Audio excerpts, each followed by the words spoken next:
সকালবেলা গরম ভাতের সঙ্গে ভাতে এই যে মসুর ডাল চালের সঙ্গে দিয়ে দিয়েছিলাম, ভালো করে সেদ্ধ করে নিয়েছি, এই যে দেখ খেতে অনেক টেস্টি হবে।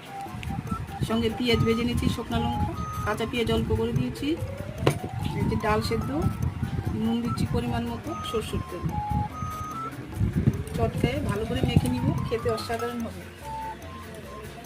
এই যে দেখো কী করে মাখছি, তোমরা একদিন খেয়ে দেখবে, গরম ভাতের সঙ্গে খেলে অনেক টেস্টি হবে। ভালো করে মেখে নিব, আস্তে আস্তে চটকায় মেখে নিব।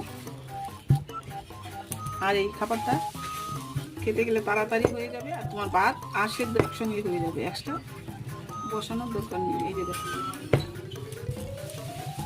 খেতে খুব টেস্টি হয়। হয়ে গেল আমার মাখানো, এবার ভাত